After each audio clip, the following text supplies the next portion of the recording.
नमस्कार. संघर्ष वृत्तवाहिनीमध्ये आपलं स्वागत. घेऊया ठाणे आणि आसपासच्या परिसरामधील घडणाऱ्या महत्त्वाच्या घडामोडींचा आढावा. ठामपाची नियमावली येणार, भटक्या कुत्र्यांचा बंदोबस्त होणार. आमदार संजय केळकर यांचा पुढाकार. ठाणे शहरात भटक्या कुत्र्यांचा वावर मोठ्या प्रमाणात वाढला असून नागरिकांवरील हल्ल्यांमुळे जीवितहानीच्या घटना घडत आहेत. श्वानप्रेमी आणि नागरिकांमध्ये वाद होत आहेत. याबाबत आमदार संजय केळकर यांनी पुढाकार घेतला असून सर्वोच्च न्यायालयाच्या निर्देशानुसार महापालिका अधिकारी आदर्श नियमावली तयार करणार आहेत. त्यामुळे भटक्या कुत्र्यांची समस्या बऱ्याच अंशी सुटण्याची चिन्हे आहेत. खोपट येथील भाजपच्या कार्यालयात आयोजित 123व्या जनसेवकाचा जनसंवाद या कार्यक्रमात ठाणे जिल्हा हाऊसिंग फेडरेशन आणि विविध गृहसंकुलातील प्रतिनिधींनी सुमारे 1000हून अधिक सह्यांचे निवेदन आमदार संजय केळकर यांना देण्यात आले.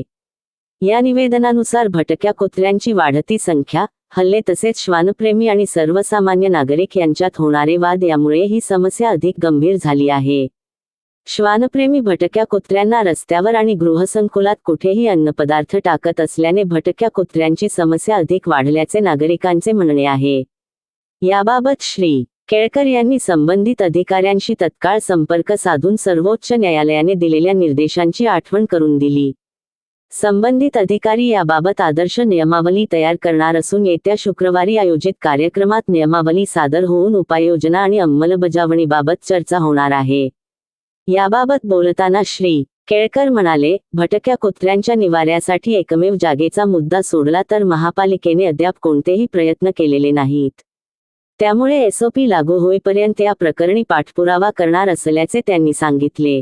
कार्यक्रमात शहरातील राजविलास सोसायटीमधील रहिवासी उपस्थित होते. या सोसायटीला मागील 6 महिने पाणीपुरवठा होत नसल्याने त्यांना टँकरचा आधार घ्यावा लागत आहे. श्री केळकर यांनी संबंधित अधिकाऱ्यांशी तत्काळ संपर्क साधून जलवाहिनीची दुरुस्ती आणि अन्य उपाययोजना करण्याचे निर्देश दिले. त्यानुसार अधिकाऱ्यांनी तत्काळ सोसायटीची पाहणी केली. डोंबिवलीत ऐश्वर्या सिंडिकेट या फायनान्स कंपनीने सर्वसामान्य आणि ज्येष्ठ नागरिकांची कोट्यवधींची फसवणूक केली असून सुमारे 150 कोटींचा घोटाळा झाल्याचा अंदाज व्यक्त करण्यात येत आहे. तक्रारदार गुंतवणूकदारांच्या निवेदनांना तर श्री केळकर यांनी संबंधित वरिष्ठ पोलीस अधिकाऱ्यांशी संपर्क साधून माहिती घेतली. केवळ संचालकांना अटक करून समस्या सुटणार नसून मालमत्ता ताब्यात घेऊन गुंतवणूकदारांचे पैसे परत करण्याच्या प्रक्रियेला देखील वेग देणे गरजेचे असल्याचे श्री केळकर यांनी सांगितले. या प्रकरणी 2 आठवड्यात गुंतवणूकदारांना दिलासा मिळण्याची शक्यता निर्माण झाली आहे. दिव्यातील निवासी गृहसंकुलात बेकायदेशीरपणे वाईन शॉप सुरू असून रात्री 1 वाजेपर्यंत दुकान सुरू राहत असल्याने रहिवाशांचे सामाजिक स्वास्थ्य बिघडल्याची तक्रारही या कार्यक्रमात दाखल झाली. श्री केळकर यांनी तत्काळ राज्य उत्पादन शुल्क विभागाच्या अधीक्षकांशी चर्चा केली. त्यानुसार संबंधित दुकान चालकाला नोटीस बजावून 50,000चा दंड ठोठावण्याचे मान्य केले. पुन्हा नियमभंग केल्यास परवाना रद्द करण्यात येईल, असेही संबंधित अधिकाऱ्याने सांगितल्याचे श्री केळकर म्हणाले. वाघबीळ आणि कावेसरमध्ये 2 विकासकांनी करारनामे करून जागा ताब्यात घेतल्या, परंतु रहिवाशांना घरेच दिली नसल्याची तक्रार कार्यक्रमात प्राप्त झाली. श्री केळकर यांनी दोन्ही विकासकांशी संपर्क साधला. त्यानुसार एका विकासकाने घरे देण्याबाबत रहिवाशांना लेखी लिहून देण्याचे मान्य केले तर अन्य विकासक पुढील कार्यक्रमात उपस्थित राहून बैठकीत निर्णय घेणार आहेत. कार्यक्रमास नगरसेवक सीताराम राणे, विकास पाटील, सुनेश जोशी, सुरेश कांबळे, दया यादव, राजेश गाडे, माधुरी मेटांगे, रक्षा यादव आदी उपस्थित होते. दादा, दात घासताय ना, मग पाणी का वाया घालवताय? ताई, भांडी घासा नाहीतर फोन पहा, पण नळ का चालू ठेवलाय? अंघोळ झाली ना करून, मग शॉवर चालूच. कपडे धुताय पण पाणी वाया जातंय, त्याचं काय? गाडी अशी धुताय आणि उद्या पाणी कायमचं संपलं तर? पाण्यासाठी किती जणांची वणवण होते. कित्येक कुटुंबांना तर पाणी मिळतही नाहीये. पाणी बोलत नाही, पण आपण त्याची किंमत जाणली पाहिजे.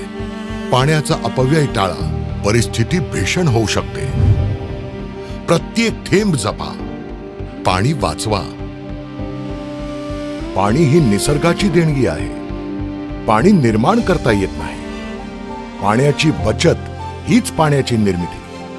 ठाणे महानगरपालिकेतर्फे जनहितार्थ जारी.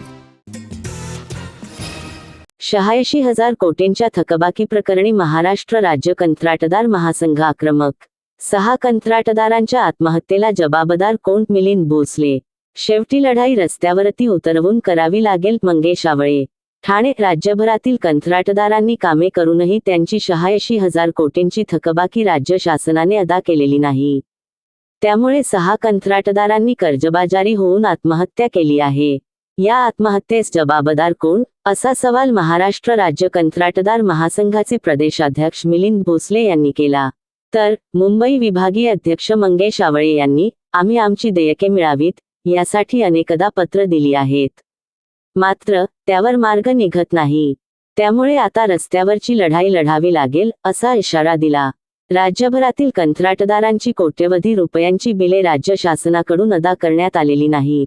त्याबाबत आपली भूमिका मांडण्यासाठी महाराष्ट्र राज्य कंत्राटदार महासंघाच्या वतीने ठाण्यातील शासकीय विश्रामगृहात पत्रकार परिषदेचे आयोजन करण्यात आले होते. त्यावेळी कंत्राटदार महासंघाचे प्रदेशाध्यक्ष मिलिंद भोसले यांनी केला. तर मुंबई विभागीय अध्यक्ष मंगेश आवळे बोलत होते. यावेळी राजेश देशमुख, अनिल पाटील, अनिल नलावडे, कांतीलाल डुबल तोडकरी, समीर शेख, चेतन शिंदे आदी पदाधिकारी उपस्थित होते. प्रदेशाध्यक्ष मिलिंद भोसले म्हणाले, शासनाच्या जवळपास 5-6 विभाग आहेत. सार्वजनिक बांधकाम आहे, ग्रामविकास आहे, जलजीवन मिशन आहे, ट्रायबल एरिया आहे. या जवळपास 5-6 डिपार्टमेंटची 86,000 कोटींची बाकी ही कमीत कमी 1.5 ते 2 वर्षांपासून आहे.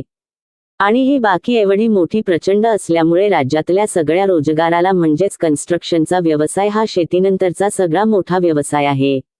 या व्यवसायाला घरघर लागली आहे. कारण हे गेल्या 1.5-2 वर्षांपासून देयकांची परिस्थिती अत्यंत बिकट आहे. या संदर्भात आम्ही वारंवार मुख्यमंत्र्यांना सुद्धा निवेदन दिलेलं आहे. पण हे निवेदन दिल्यानंतर सुद्धा मुख्यमंत्र्यांकडून आम्हाला भेटीची वेळ मिळत नाहीये. ही दुर्दैवाची गोष्ट आहे. यामुळे 6 लोकांनी आमच्या आत्महत्या सुद्धा केल्या आहेत. संघटनेच्या माध्यमातून गेल्या 2 वर्षांपासून महाराष्ट्र सार्वजनिक बांधकाम मंत्री शिवेंद्रराजे भोसले, दिवंगत अर्थमंत्री अजित पवार आणि मुख्यमंत्र्याची फायनान्शियल ॲडव्हायझरी कमिटी यांच्याबरोबर चर्चा करून एक प्रस्ताव मंजूर करून घेतला आहे. देशाची संसद, राज्यसभा आणि लोकसभा आणि महाराष्ट्राची मंत्रिमंडळ यांनी सुद्धा या बाबतीत मान्यता दिलेली आहे. येत्या 10 ते 15 दिवसामध्ये या बाबतची सगळी क्लॅरिटी होऊन जवळपास 15 सप्टेंबर 2026 रोजी म्हणजे महाराष्ट्राच्या आपल्या देशाचा अभियंता दिन असतो, त्या दिवशी ही 100% सिस्टीम लॉन्चिंग होईल अशी शक्यता दाट आहे. पण या सगळ्या सिस्टीम जरी लॉन्च होत असली तरी सुद्धा 6,000 कोटींची तरतूद त्यामध्ये असणार आहे. कुठेतरी थकबाकीतून पैसे जे आहेत ते मिळणार आहेत, त्यामुळे जास्त पैशांची मागणी आपली असणार आहे. कारण 50% तरी थकबाकी मिळावी अशा प्रकारची मागणी आहे, असेही भोसले म्हणाले. मंगेश आवळे म्हणाले की संघटनेच्या माध्यमातून अनेक आंदोलने करण्यात आली. ज्यावेळेस अर्थसंकल्पीय अधिवेशन होतं त्यावेळेस देखील सरकारला जाग आणण्यासाठी आपण आंदोलन केली, मात्र यातून काही निष्पन्न झालेलं नाही. आमच्या 6 कंत्राटदारांचा मृत्यू झाला आहे. सरकारने आम्हाला वाऱ्यावर सोडले आहे. सरकारच्या वतीने पायलट प्रोजेक्ट म्हणून आता 6,572 कोटीचा जो पहिला टप्पा केला जात आहे, त्या भूमिकेचे आम्ही स्वागत करतो. पण आम्हालाही तुम्हाला विनंती करायची आहे की हा टप्पा जो आहे तो 6,572 कोटीवर न थांबवता तुम्ही हा जो टप्पा आहे तो किमान 40,000 ते 50,000 कोटीपर्यंत न्या आणि त्यात सर्व कंत्राटदारांना सामावून घ्या. जर सरकार असे करू इच्छित नसेल तर मग ही शेवटी लढाई रस्त्यावरती उतरवून करावी लागेल, असा इशारा मंगेश आवळे यांनी दिला. राज्य सरकारच्या बाबतीमध्ये आम्ही आंदोलन केलं. आताच दिवंगत अजितदादांचंही सुद्धा नाव निघालं. त्यावेळेला आम्ही सांगितलं होतं की तिजोरी उघडी करा, आम्हाला लोकांना तुम्ही काहीतरी न्याय द्या. आणि वारंवार ह्या गोष्टीसाठी कंत्राटदार हा संघ राज्यभर आंदोलन करत होता. आणि त्याच्यामध्ये आमचे 6 दुर्दैवी कंत्राटदारांचाही मृत्यू झाला होता. आणि अशा परिस्थितीमध्ये ज्या वेळेला कंत्राटदारांचं पूर्ण घरदार, तुम्हाला सांगतो सोनं नाणं, बायका मुलांचे सगळे दागिने असतील, त्यांचे एफडी असतात, ह्या वाऱ्यावरती सोडलेले असताना सुद्धा जर सरकार ह्याच्याकडे बघत नसेल आणि आता सरकारने एक नवीन प्लॅटफॉर्म आम्हाला ट्रेड्सच्या माध्यमातून उपलब्ध करून दिला, माझी शासनाकडे ही प्रमुख मागणी आहे की तुम्ही पायलट प्रोजेक्ट म्हणून आता 6,572 कोटीचा तुम्ही जो का पहिला टप्पा जो करताय, तर त्याची ही तरतूद फक्त आम्हाला एक प्रकारे वाटण्याची अक्षता लावू नका. आम्ही ह्या भूमिकेचं आपलं स्वागत करतो, पण आम्हाला ही तुम्हाला विनंती करायची आहे की हा टप्पा जो आहे तो 6,572 कोटीवरती न थांबवता तुम्ही हा जो टप्पा आहे आमच्या 86,000 कोटीच्या टप्प्याच्या अगेन्स्टमध्ये किमान तो 40,000 50,000 कोटीपर्यंत न्यावा. आणि त्याच्यामध्ये सगळे हेड शासनाचे जितके काही हेड्स असतील, म्हणजे त्याच्यामध्ये इमारत दुरुस्तीचा हेड असेल, त्याच्यामध्ये 22-20-59 असेल, त्याच्यामध्ये आदिवासी विभागाचा हेड असेल, आमच्या जलसिंचनाचा असेल, आमच्या जलजीवनचा असेल, त्या सगळ्या कंत्राटांना त्याच्यामध्ये कसं सामावून घेता येईल हे शासनाने बघणं गरजेचं आहे. आणि एवढं करून सुद्धा जर तुमच्या सुस्ते कार्यक्रमाला जर आम्ही प्रतिसाद देत असताना सुद्धा जर शासन आम्हाला जर त्या प्रकारे कुठेही प्रकारे जर आम्हाला मदत करायला तयार नसेल, तर मग ही शेवटी लढाई रस्त्यावरती उतरवून करावी लागेल असं आम्हाला वाटतं. बिल्कुल. तो टेट्स एक पहले बहुत सालों से काम कर रहे हैं. अभी तक करीब 9 लाख करोड़ के आसपास हम लोग एमएसएमई को इससे ऑलरेडी दे चुके हैं सोल्यूशन. तो इसमें बहुत सिंपल सोल्यूशन है. एक डिजिटल रजिस्ट्रेशन का लिंक है, उसमें कोई रजिस्ट्रेशन फीस नहीं देनी है. तो कल हमने इसके लिए सबको एक्सप्लेन किया था.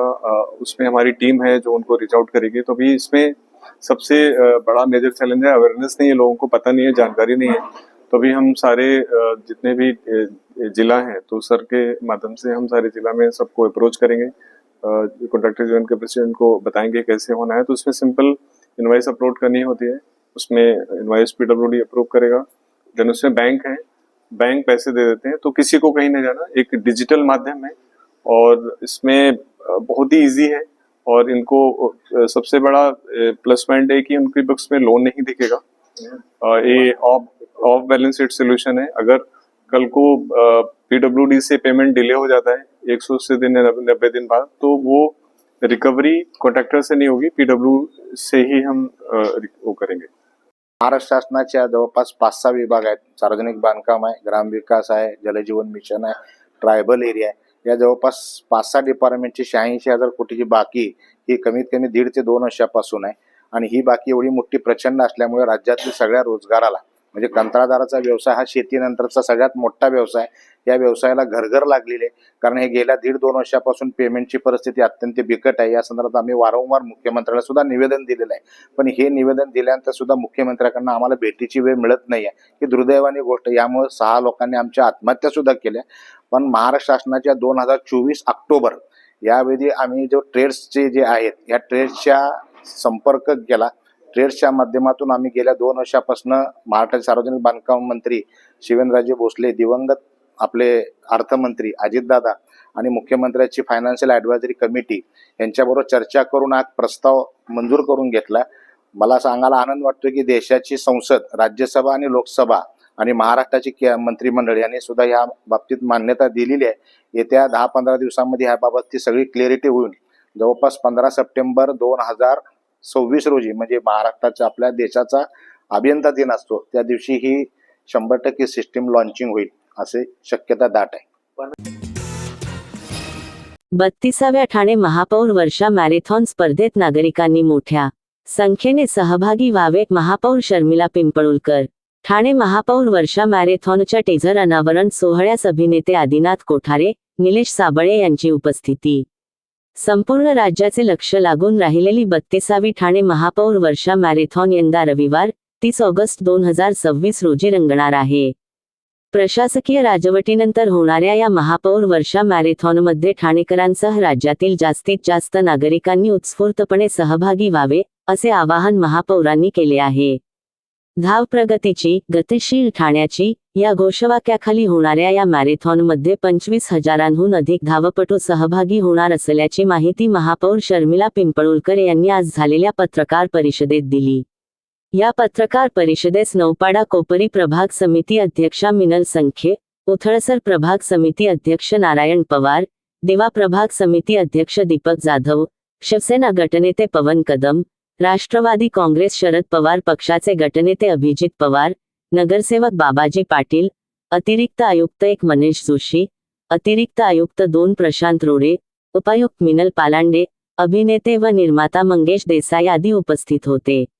पत्रकार परिषदेपूर्वी 32व्या ठाणे महापौर वर्षा मॅरेथॉनच्या टीझरचे लोकार्पण महापौर शर्मिला पिंपळुलकर यांच्या हस्ते, अभिनेते निलेश साबळे व आदिनाथ कोठारे यांच्या उपस्थितीत करण्यात आले. तसेच स्पर्धकांना देण्यात येणाऱ्या टी-शर्ट व मॅरेथॉनच्या सन्मानचिन्हांचे अनावरण करण्यात आले. मॅरेथॉनचे उद्घाटन सकाळी 6 वाजता राज्याचे उपमुख्यमंत्री एकनाथ शिंदे यांच्या हस्ते होणार आहे. शालेय विद्यार्थ्यांपासून ज्येष्ठ नागरिकांपर्यंत विविध वयोगटांसाठी या स्पर्धेचे आयोजन करण्यात आले आहे. प्रशासकीय राजवटीनंतर प्रथमच होत असलेल्या या महापौर वर्षा मॅरेथॉनला विशेष महत्त्व आहे. त्यामुळे ठाणेकरांनी या मॅरेथॉनकडे केवळ स्पर्धा म्हणून न पाहता शहराच्या क्रीडा संस्कृतीचा उत्सव म्हणून सहभागी व्हावे. शालेय विद्यार्थी, तरुण, महिला, ज्येष्ठ नागरिक तसेच विविध क्षेत्रातील नागरिकांनी मोठ्या संख्येने धावून मॅरेथॉनचा उत्साह वाढवावा, असे आवाहन महापौर शर्मिला पिंपळुलकर यांनी केले आहे. खरं तर 32वी ठाणे महापौर वर्षा मॅरेथॉन स्पर्धा ही गेली 6 वर्षानंतर पुन्हा एकदा चांगल्या दिमाखामध्ये आयोजित करण्याचा संकल्पना खरं तर महाराष्ट्राचे उपमुख्यमंत्री एकनाथजी शिंदे साहेब यांच्या मार्गदर्शनाखाली होतच असते. तसेच सतीश प्रधान महापौर यांच्या अध्यक्षतेखाली पहिली वर्षा मॅरेथॉन स्पर्धा घेतली गेली.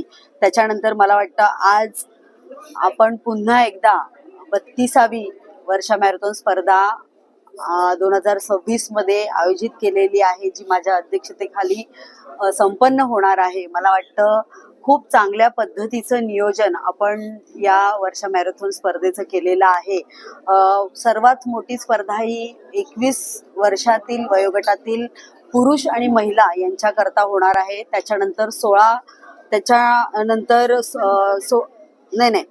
16 वर्षावरील 10 किलोमीटर आणि 18 वर्षावरील 10 किलोमीटर, त्याचप्रमाणे 5 किलोमीटर 15 वर्षाखालील मुले मुली आणि 3 किलोमीटर 12 वर्षाखालील मुले मुली तसेच ज्येष्ठ नागरिकही या स्पर्धेमध्ये सहभागी होणार आहेत.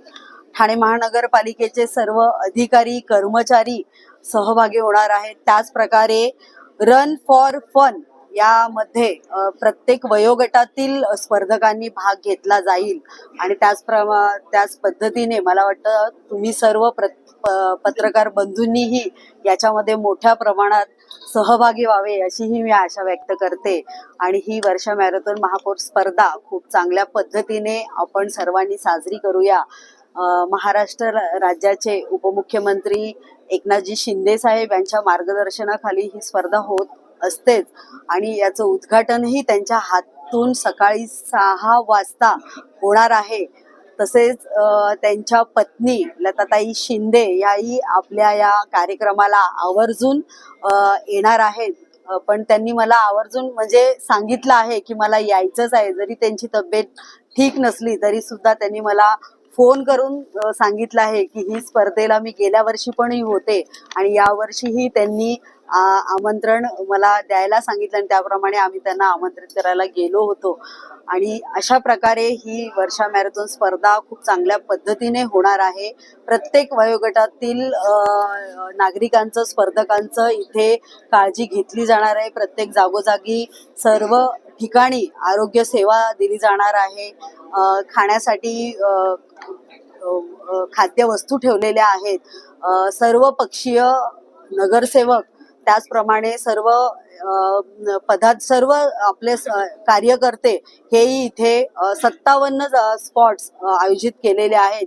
ज्या ठिकाणावरून धावपट्टू धावणार आहेत त्या ठिकाणी जी व्यवस्था केलेली आहे त्या ठिकाणी चांगल्या पद्धतीची सेवा त्या स्पर्धकांना मिळाली जाईल याची काळजी घेतली गेली आहे. ठाणे महापौर वर्षा मॅरेथॉन स्पर्धा 30 ऑगस्ट रोजी आयोजित करण्यात आली आहे. ह्याचं आयोजनाचं उद्घाटन माननीय उपमुख्यमंत्री महोदयांच्या हस्ते होणार आहे आणि या स्पर्धेमध्ये वेगवेगळ्या वयोगटातील नागरिक सहभागी होणार आहेत. या मॅरेथॉनचं थीम जे आहे ते धाव प्रगतीची गतिशील ठाण्याची असं आहे. ही मॅरेथॉन अतिशय व्यवस्थितपणे पार पाडावी यासाठी प्रशासन सज्ज आहे. जे रस्त्यावर पावसाळ्याचे खड्डे पडतात ते खड्डे दुरुस्त करणे, रस्ते व्यवस्थित करणे, इतर प्रकारचे जे अडथळे असतात किंवा जे कामं चालू असतील त्या ठिकाणी सुद्धा आम्ही व्यवस्था करणार आहोत. त्याचप्रमाणे या स्पर्धेमध्ये स्वयंसेवकांचा सहभाग राहणार आहे, जेणेकरून नागरिकांना कुठल्याही प्रकारचा अडथळा येणार नाही आणि अतिशय आनंदात आणि उत्साहात ही स्पर्धा पार पडेल याची व्यवस्था आम्ही केलेली आहे.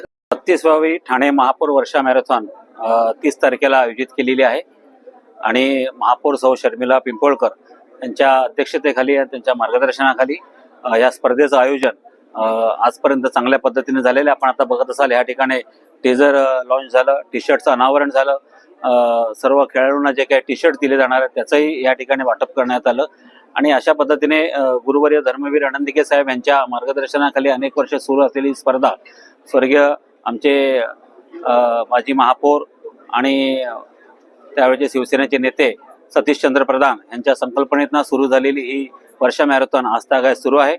त्याचप्रमाणे ठाणे महापालिकेचे प्रशासन माननीय आयुक्त सौरभ राव, अतिरिक्त आयुक्त रोडे साहेब आहेत, मनीष जोशी आहेत, या सर्वांच्या सहकार्याने प्रशासन पूर्णपणे ही स्पर्धा यशस्वी करण्याकरता तत्पर आहे.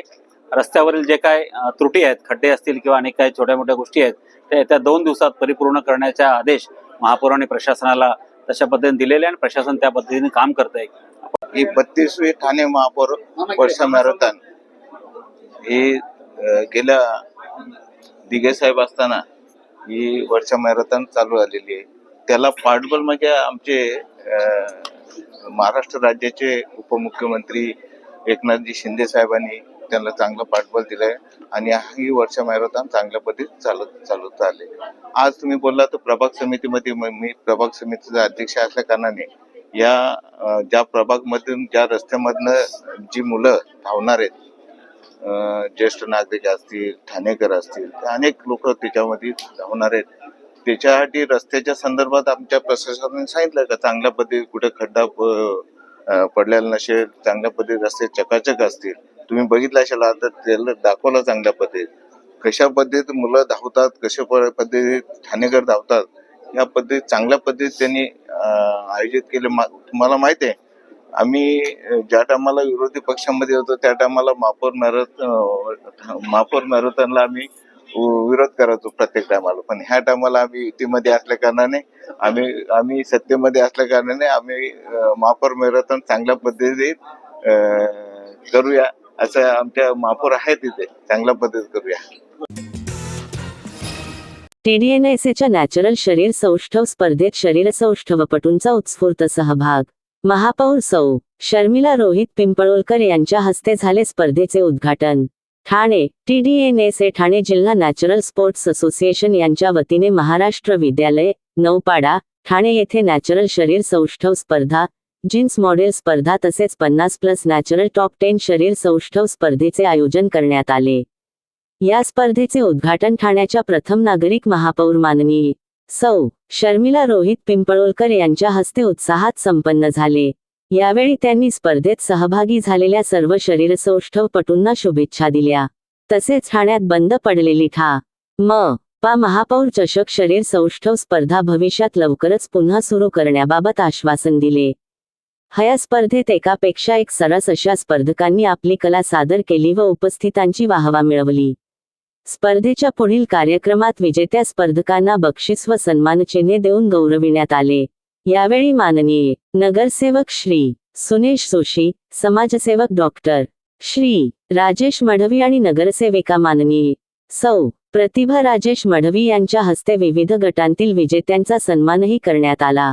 स्पर्धेच्या अंतिम टप्प्यात नॅचरल संघटनेचे अध्यक्ष श्री विनायक वामन केताक, उपाध्यक्ष श्री किरण विष्णू नाकती, डॉक्टर श्रीकांत राजे तसेच ठाणे महानगरपालिकेतील शिवसेनेचे गटनेते नगरसेवक माननीय श्री पवन काशीनाथ कदम यांच्या हस्ते किताब विजेत्यांना सन्मानित करण्यात आले. स्पर्धेचे सूत्रसंचालन श्री खायतनाम सूत्रसंचालक मकरंद सरोलकर यांनी केले.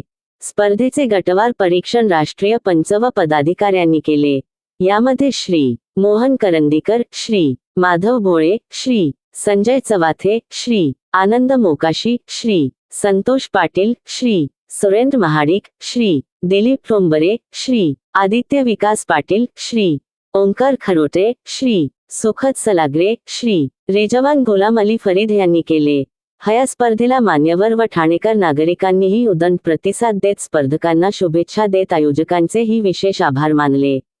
या कार्यक्रमाविषयी बोलताना ठाणे जिल्हा नॅचरल संघटनेचे अध्यक्ष श्री विनायक वामन केताक, ठाणे जिल्हा नॅचरल संघटनेचे उपाध्यक्ष श्री किरण विष्णू नाकती यांनी प्रसार माध्यमांशी बोलताना अधिक माहिती दिली व सर्वांचे आभारही मानले. आज आपली 7वी ठाणे जिल्हास्तरीय नॅचरल शरीर सौष्ठव स्पर्धा आपण इथे आयोजित केली आहे. त्यामध्ये यावर्षी आपण जीन्स मॉडेल आणि जी 50+ म्हणजे 50 वर्षाच्या वरती ज्यांचं वय आहे त्यांच्याकरता आपण टॉप 10 ही स्पर्धा त्याच्यात एक यावर्षीपासून भर म्हणजे वाढवलेली आहे आणि यापुढे ते किताब सतत होतील.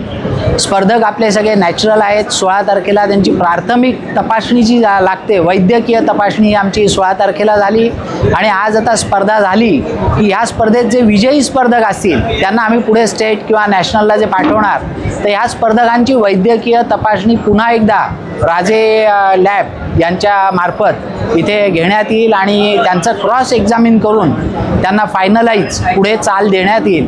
अशी या स्पर्धेचं एक स्वरूप असतं की त्या जो खेळाडू आहे तो नॅचरलच आहे ना हे पूर्णपणे तपासलं जातं आणि त्याला सन्मानित केलं जातं. आत्ताच आपण बघितलं की आपण महापौर मॅडमच्या हस्ते इथे या स्पर्धेचं उद्घाटन झालेलं आहे आणि त्यांना आम्ही विनंती केली की या करोना काळानंतर महापौरश्री ही गेली अनेक वर्ष स्पर्धा चालू होती ती बंद पडली तर किरण सरांनी विशेष त्यांना विनंती केली की ती स्पर्धा पुन्हा चालू करावी आणि त्यांनी एक आम्हाला सुखद अशी घोषणा केली की ह्यापुढे आपण जी स्पर्धा बंद पडल्या त्या सगळ्याच स्पर्धा चालू करू आणि महापौरश्री ही किताबाची स्पर्धा देखील आपण नक्की सुरू करू आणि त्याच्याकरता आम्हाला त्यांनी चर्चेला बोलवलं आहे. आता किरण नागती सर आणि आम्ही त्यांच्याशी चर्चेला जाऊ आणि ही स्पर्धा लवकरात लवकर आपल्या ठाणे जिल्ह्याच्या मुलांसाठी कशी काय संपन्न होईल हे बघू. या स्पर्धेचा प्रथम घाट जो घातलेला आहे तेव्हा मी पण त्या स्पर्धेला उतरलेलो. 32 वर्षापूर्वी माननीय धर्मवीर आनंदीगे साहेब हे होते आणि त्यांनी ही स्पर्धा आमची सुरू केलेली आहे. तेव्हा त्यांनी बँड पथकाच्या पण स्पर्धा चालू केलेल्या आणि शरीर सौष्ठव आणि ह्याला दुजोरा राजन विचारे आणि या सगळ्या टीमनी दिलेला तेव्हा आणि गेली सतत ही स्पर्धा चालू होती आणि आता पुन्हा मॅडमनी सांगितल्याप्रमाणे महापौरश्री हा चषक आपल्या इथे पुन्हा सुरू होईल. ठाणे जिल्हा नॅचरल स्पोर्ट्स असोसिएशनतर्फे खरं तर ही जी स्पर्धा आहे शरीर सौष्ठव याचं सगळ्यात महत्त्वाचं कारण आपण बघतो की रोगप्रतिकार शक्ती आता कमी झाली आहे आणि ह्या तरुणांमध्ये रोगप्रतिकार शक्तीसुद्धा वाढावी. वेगवेगळे आजार येतात आणि तिथे कुठेतरी मला असं वाटतं आपण बळी पडतो. त्याच्यामुळे प्रोटीन्स आणि या सगळ्याचा मारा जो असतो तो मला असं वाटतं कधीतरी तकलादू आहे की काय असं वाटायला लागतं आणि म्हणून आमच्या अध्यक्ष आमच्या विनायक केतकर या सरांनी कुठेतरी हा विचार केला आणि आपली तरुण पिढी आहे ना कुठेच मला असं वाटतं कृत्रिमरित्या त्यांचं शरीर वाढायला नको ह्याचा प्रयत्न करण्यात आला आणि आज बघतोय आपण की तुकाराम मुंडे सरांच्या माध्यमातून ज्या पद्धतीने कारवाया होत आहेत, अन्नामध्ये भेसळ आहे, इतर सगळ्या गोष्टी आहेत, कुठेतरी शरीर जपलं पाहिजे, शरीर सौष्ठव आपण म्हणतो तर ते अबाधित ठेवलं पाहिजे. त्याच्यासाठी मला असं वाटतं ही स्पर्धा आजच्या तारखेला तर खूप महत्त्वाची आहे. कुठेतरी जागरूकता आता लोकांमध्ये होत चाललेली आहे त्यामुळे भविष्यामध्ये त्या स्पर्धेचं स्वरूप खूप वेगळं असेल आणि आम्ही सगळी टीम म्हणून इथे काम करतोय. स्पर्धकांची संख्यासुद्धा खूप लक्षणीय आहे. त्याच्यामुळे या स्पर्धेला उद्घाटन महापौर मॅडम यांनी केलेलं आहे, शर्मिला ताईंनी आणि खूप सुंदर असं वातावरण निर्माण झालेलं आहे. तर हे होतं संघर्ष वृत्तवाहिनीचं आजचं बातमीपत्र. उद्या पुन्हा भेटू याच वेळी याच ठिकाणी ताज्या घडामोडींसह. तोपर्यंत नमस्कार.